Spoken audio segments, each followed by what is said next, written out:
Welcome Sloan's Lake Church family to a digital version of the all-church meeting that we invited you to this past Sunday. This past Sunday, we hope that you would come to hear how God is involved in this church, your church, right now in this season, and how through your giving, your prayers, and your serving, God is showing up in our church and in our community in surprising ways. We had two primary purposes that we wanted to talk to you about. First of all, to share with you those exciting ways that God is showing up. I think some of us don't realize or see week to week just how much God is making a difference in this church and through this church into our community. Secondly, I do also want to share with you some exciting challenges that your elders have identified as we walk the road ahead.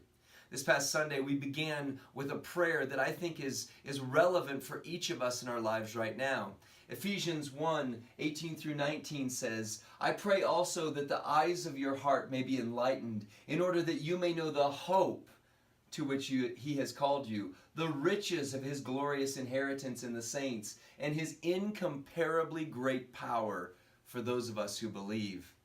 130 years ago, this church was planted in Denver with a vision to deeply impact the people of Denver by leading them towards the hope that can only be found in Jesus Christ. In the last year, we've been living in a renewed version of that vision, helping people to become more like Jesus every single day. We know that Jesus is the only true hope of the world. It's only through the hope in Jesus that we can live lives that move beyond just getting by or just fine to abundant lives. Hope in our marriages, hope for our children, hope for our friends around us, hope for our surrounding community is only found in becoming more like Jesus every single day. But I want to share some ways that God is at work already in this season in surprising ways. And I want to start by talking about kids ministry. 1 year ago, our kids ministry had an average of 2 kids in the building every single week. Since we relaunched and developed our secure space, we are now seeing over 20 new kids in this ministry each week. 20 people every single week. That's a tenfold increase that God has brought us in just 1 year. And we have some even greater ways we're going to invest in kids ministry, which we'll share here in just a little bit.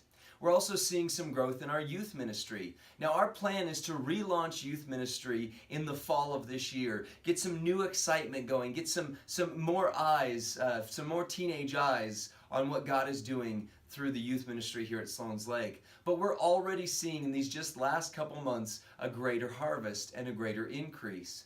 Just like our children's ministry, there were around 2 teenagers who were attending our church about a year ago. One of them we knew was going to be graduating very soon.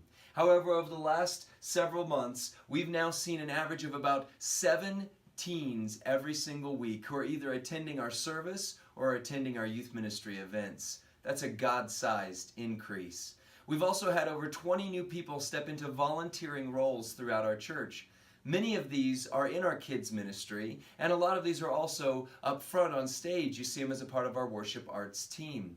I just want to thank every single person who volunteers, every person who gives even one Sunday a month to help make the hope of Jesus live in this church so that it can go outward into our community. You make an eternal difference. We are going to need some more volunteers going forward, especially in our kids ministry area, which continues to grow.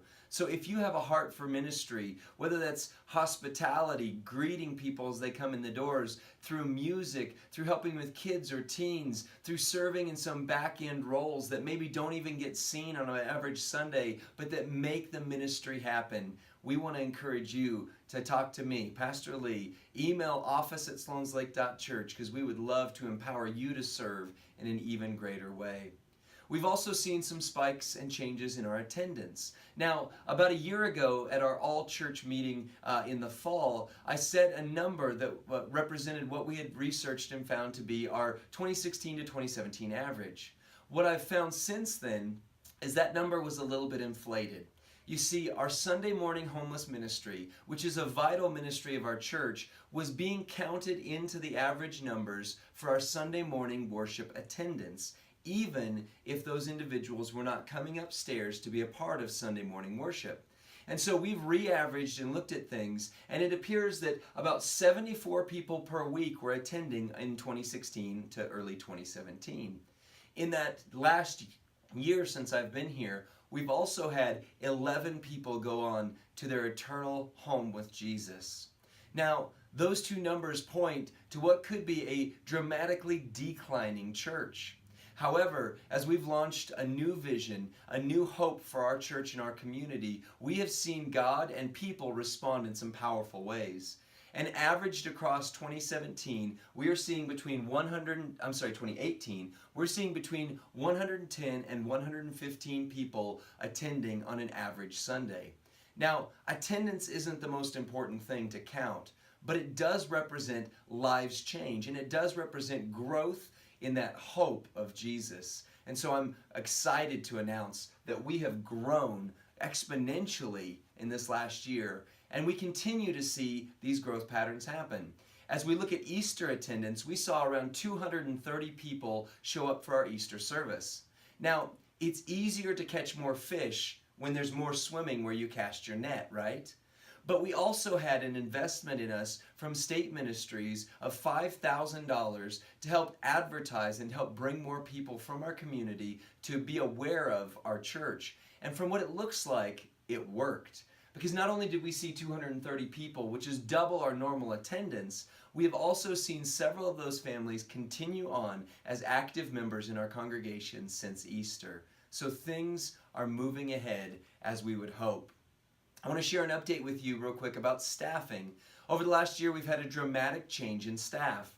Prior to my arrival, there were 2 full-time pastors and 1 part-time support role. Pastor Allen, who had a wonderful 16-year ministry here that we love to honor, and we just are so excited for how things are going for him in Darlington, South Carolina, was on the path to become a lead pastor at another church. And so Pastor Allen left, and we honored him in that leaving process. We also had our part-time support role change and shift a little bit to where our new staff structure is completely different from what it was before. But people who only see that we now have 3 pastors aren't getting that whole picture. So I want to share with you what that now looks like. We have 1 full-time pastor. That's me, and I'm usually here 60 plus hours any given week. We now have 2 part-time pastors who don't quite equal out to what we had in a full-time role with Alan before. We have 1 part-time worship arts director at 25 hours a week, and 1 part-time pastor of development who has just 8 hours a week right now.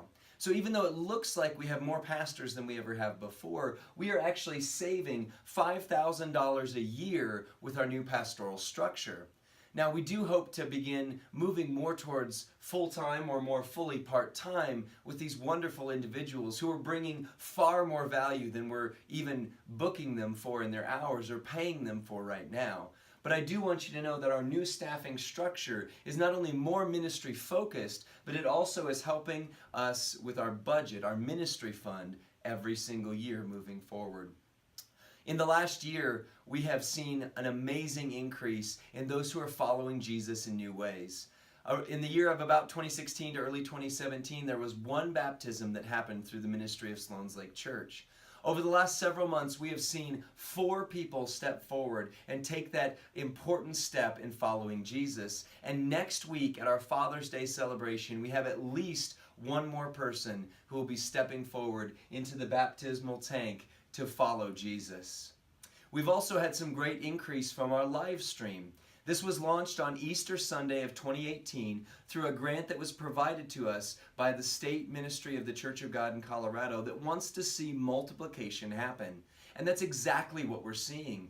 For those who watch this online, you're probably not surprised to see that each and every week we have around 10 shares of our live stream and between 200 and 500 views every single week. Now, we all know that a Facebook view doesn't necessarily mean the same thing as somebody sitting down and watching the whole service. But we are watching those metrics as well, to the point where we can confidently say that we have at least as many people watching the service each week online as we do people attending the service, if not double. Now, If you're watching online and you've never come to our physical campus location, we would encourage you to come to the church building, because there's relational aspects such as communion, such as our life groups, that can't happen via the interwebs. But this is the watering hole of our day. This is where people are congregating and going, and we are always committed to an axiom that is a part of our church. Innovation is our tradition. And so even though we're a smaller church that can't have as good a quality live stream as we would like at this point, we're going to continue to invest in that to reach people even as they're sitting from the comfort of their own cell phones. We've also seen a lot of growth in our life groups. We went from around 3 Sunday school classes to around 10 plus life groups every single semester. We're always and constantly launching new life groups each time we launch a new semester. We've also had around 125 of our impact guides, the life group material that we give out each semester, taken. Now, that doesn't necessarily mean it's being used, but it is one metric for us to see how the impact of those is going. We started by printing just 75 of them, hoping that around 3/4 of our church would dig in, and we're having more people take them than actually attend here, so hopefully that means they're investing in them as well. I want to share with you some strategic updates that we've received in the last 12 months, some exciting things. We have had some grants and some special donations made to our church to help us move forward in exciting and powerful ways. I've mentioned, but we received $5,000 as a multiplication grant to help us launch our live stream and also pay for these signs and banners that you see outside and inside of the building. Those signs help us to better invest in our community and in our first-time guests. It's as simple as showing them where the bathroom is and where our kids ministry is, so they don't have to wonder. We've also had some special donations that have covered the cost of our new gathering room space, the cafe area that's right off the lobby, as well as some improvements to our sanctuary. Those are incredible things. That is a blessing, and we thank each of those who have provided those special sources of income. However, I do want to note that this is special giving, which means that it cannot be used towards the ministry fund. Our ministry fund pays for things like keeping the lights in the building on, keeping our building air conditioned on Sundays, paying for those 3 pastors that we have on staff, even though 2 of them are very part-time. It allows us to invest in our kids ministry through the regular costs that are incurred, just for materials and for updates. Our youth ministry as they prepare to relaunch, our homeless ministry, and on and on and on. It is your regular and proportional giving that funds the ministry fund. And so when I say we've received some special grants and funds, it's important to note that those aren't part of our budget, which means, that kind of looks like we're making more than we actually are at times when it comes to the ministry side of the fund. But I do have a couple more grants that I want to talk about that may be coming our way in just a moment. First, however, I want to talk about some exciting challenges that are ahead. Anytime you take a church that has been around for 130 years and embark on a new journey into a new day, there are going to be challenges. Your elders expected them, we've prepared for them, and we have a plan to help us get through them. But we want you as the congregation to be aware of them, because this is your church. And just as I've said since I got here, my role is not to be the one who does the ministry of the church, but who equips those who follow Jesus to go out into your community, into your home, and even into this building, and to be a part of the ministry that God has for you. So here's some of the challenges that we face. And the first of which, this big category, is our ongoing budget. I've mentioned it, but our church budget, which is what I call our ministry fund, because that's really what it does, it funds ministry, is 100% supported by your prayer, your giving, and your serving. Without you, it doesn't happen. You are a key piece of what God is using to impact our community and to impact those little lives that are coming every single week. It's 100% supported by you. We're entering into a season where our ongoing ministry is not being as funded as it needs to be. And so your elders have put a few things into place. For example, right now, this summer, we are on a budget freeze. which means we're going to continue to pay our light bill, our electric bill, our staff and other things like that are ongoing costs. But anything above and beyond that is currently frozen. These stopgap measures have helped us to make sure that the budget doesn't get exceeded. We don't do credit, we don't have credit cards or anything like that as a church. We are completely supported by your giving. Now, there's a couple reasons for this that I want to briefly touch on. The first of which is that prior to my arrival, in the season of ambiguity that was there just before I got here and as Pastor Ed was retiring, 2 of our top giving members left the church. Now, they didn't leave angrily, they didn't leave upset, they just moved to different parts of our country. However, these givers were representative, or their giving represented almost $45,000 of our ongoing annual budget. We have also since then had several of our members either pass away, as I mentioned, or a few others who have moved outside of Denver or even out into different parts of the country. So we're at a budget challenge right now, but one that is not insurmountable. I believe that our church is ready to step up in some powerful ways. And the reason I know this and believe this is that even though this same reality was true over the last year, God stepped up, you stepped up, and through God's work and your giving, we met our budget last year. But here's the thing. I don't just want us to meet our budget.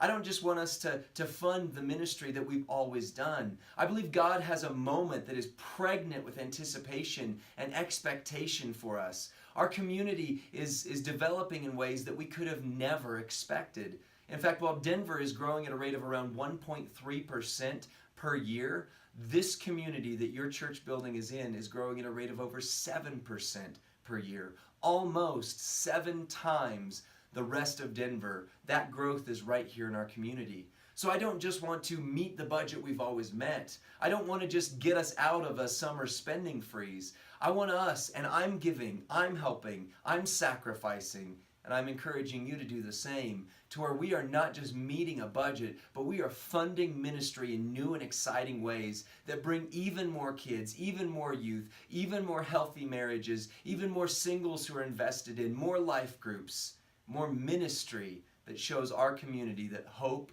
truly does live here. Now, as I mentioned, your elders are in the process of working on a plan not just to get us out of a budget freeze, but also to create more impact in ministry. And I'll talk more about that here in just a moment. But the other big category we need to share is our aging facility.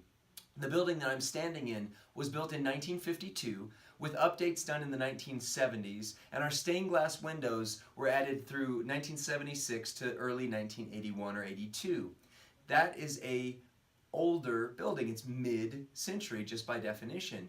Now, mid-century buildings are coming back in a big way. This is actually what our millennial generation and younger are looking for. They want a more traditional environment in order to meet Jesus. However, they're also looking for a lot of the modern conveniences that we've begun to provide over the last year. And they do expect, and our community expects, a building that is well maintained. There's some challenges that I laid out for you that I now have a few more updates on at our last annual meeting. First of all, our stained glass. Our stained glass is beautiful artwork that was handmade by someone who is deeply important to this congregation in the season of life that he was here. And so we don't want to get rid of the stained glass. We want to improve it. We want to make it better. We want to emphasize it. However, through some research that I've done, it will cost us a minimum of $15,000 to $20,000 to repair and restore our stained glass windows. We also have some challenges with our lift. Dawn gave a lift update this Sunday, and I'll share with you that that lift has been an ongoing project that had also been an ongoing difficulty. Our original plan to place the lift outside of the office window and just go from ground floor to the first floor was shot down by several architects and was not approved by the city. We then looked at an indoor elevator style lift, which would have cost over double what we had originally raised. We now have a plan for a lift that will go through our sanctuary entrance side, up the stairs. It will carry on a platform even up to some of those larger mechanical wheelchairs. And it can also have chairs placed on it for those who aren't in a wheelchair that will go from our basement up to our top floor. We believe that this plan will meet not only city codes, but also the time frame and the budget that we have been hoping to move forward with this in. There may still be some ongoing challenges with this, however, so we will continue to keep you up to date as things move forward. There are some other things that I didn't highlight as much, but I want to share with you right now. For example, as I stand in my office right now, the temperature in this room is over 80 degrees. Our heating and air conditioning system is such that it's only actually cooling our main drag, which would be the sanctuary and those classrooms that are right there. It doesn't actually go into the other wings of our building. And so running our heating and air conditioning system throughout the week is not financially feasible because it leaks, and our main system there has to work 2 to 3 times as hard to be able to even get cool air out the direction that it needs to go. And so we just don't run it during the rest of the week unless there's a big event that's going on. On top of that, our windows, which if you've looked are cracked or are single pane, are just simply outdated in energy and inefficient when in an energy sense. So we need to look at a plan to replace and repair both our windows and our heating and air system. Over the last couple months, I've been investigating, and I thank Judy and Rick for helping me out with this, what our ongoing energy costs look like. And right now, in an average month, we pay anywhere from $1,500 to $2,000 in utilities such as electricity and water. That is an astronomical number. Some of our local churches that I've talked to that have a building, around or smaller than the same size as us are paying in the neighborhood of $400 to $600 in a month. Which means that if we can make some energy improvements, we can save $1,000 or more per month, which would move us forward then to being able to use that money towards ministry and missions, the things that are deeply on our heart. I mean, we have to keep the lights on so that when somebody comes, they can have that light bulb moment where the lights turn on, if you see what I'm saying. But we can also do better in the costs that we're providing or that we're paying right now. It just takes an initial plan that will get us over that hump, a larger upfront investment to save on the back end. We also have challenges with our parking lot, which is aging, cracking. It looks to our neighborhood and to those who are guests like it's been unkempt and unrepaired. We also have plumbing issues that we've been experiencing over the past year. Perhaps you've seen some of the signs that are up, especially in the girls' restroom, for please, don't flush any feminine products or anything more than toilet paper down those toilets, because we've been having those plumbing issues. It's cost us almost $1,000 in the last year to remediate some of those plumbing issues. However, the estimates we have to fix our plumbing, which does need done, go from $7,500 into the low tens of thousands of dollars. So again, an ongoing challenge. We're also running out of space for our kids ministry. I've mentioned it grew from 2 kids to 20 kids in an amazingly short amount of time. We are actually in we have a great problem that we're running out of space. And so we need to invest in resecuring an additional set of that area through our fellowship hall to help grow and expand our ministry. We especially have some challenges with our nursery. Our nursery, when we got here, contained items that were expired and many of them recalled. And so we've removed those items, but we're now beginning to see new little babies come into our midst. And so we need to better invest in our nursery area and in our children's classrooms. But I want you to know, God has been showing up, and you have been showing up. Our giving trends continue to increase month over month. Thank you so much for that. But each of us has to do our part. My wife and I set the example by tithing from what God gives us. Everything through income or increase. That means my paychecks onto when we get a tax return, or when we have something like our car was totaled due to hail damage and we got a check for that. We tithed off of all of that because we believe in the ministry that God is doing through this church, and we believe in setting an example of faithful sacrifice. But me and our elders and those around us can't do this alone. It takes every single one of us giving, serving, and praying regularly for this church so that we can impact our community. So a special note I want to make is that if you are not currently giving online, I would encourage you towards online giving. The summer months are often a time where many people are on vacation and they go out of town. And the unfortunate reality is we just don't remember to give God what belongs to Him when we're going off and having our vacations. But if you put a plan in place through regular, systematic, online giving, you don't have to think or worry about that. You can honor God even as you're going to Florida or Miami, or that would be in Florida actually, I was going to say Hawaii or someplace like that. But I want you to also know that our elders are forming a plan. We are coming up with a new vision statement to go along with our mission, or maybe I'm reversing those, a new mission statement to go along with our vision of helping people become more like Jesus every single day. Over the next couple weeks, I'm going to be unveiling this vision, this mission to reach an even greater number in our community. Not because we want to be a big church, but because we believe God is calling us to have a big impact in the people's lives who are around us.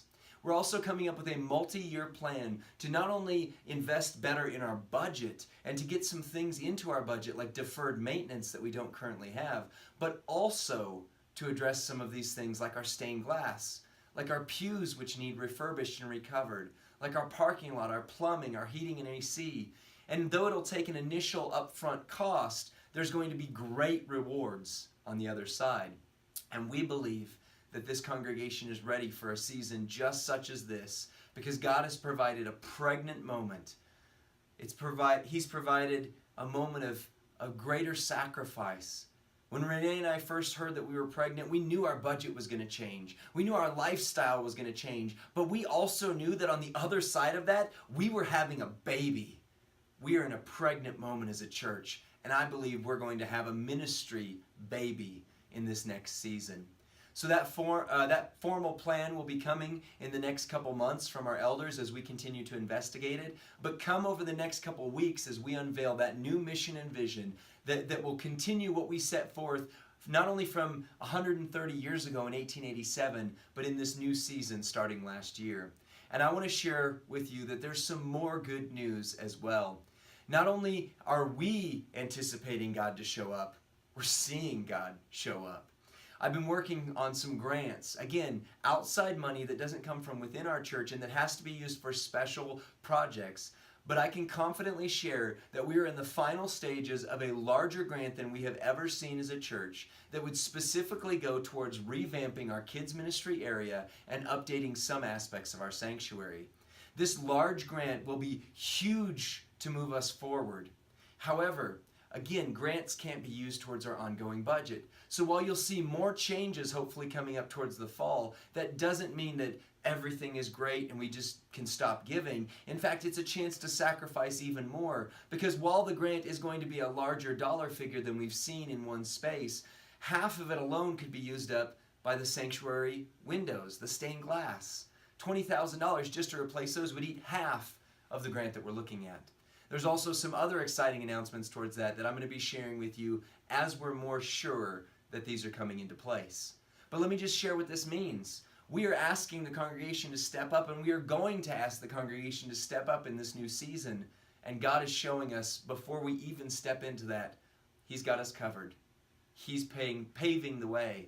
And if we just invest through prayer, through giving, and through serving, He's going to do some greater things in our midst than perhaps we have ever seen.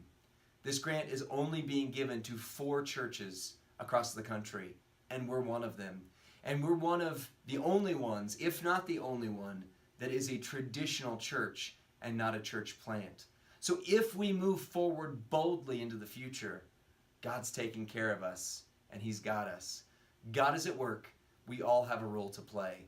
That is your somewhat brief 2018 mid-year update. I hope that you're inspired by this. I hope that you're encouraged by this. And I hope you'll come back Father's Day this Sunday as we begin to unveil the first stages of this new vision that God has placed in our midst. Thank you, church body. Thank you for stepping up. Thank you for giving. Thank you for serving. Thank you for every moment of prayer that you send my way and this church's way. It is making an incredible difference. Thank you.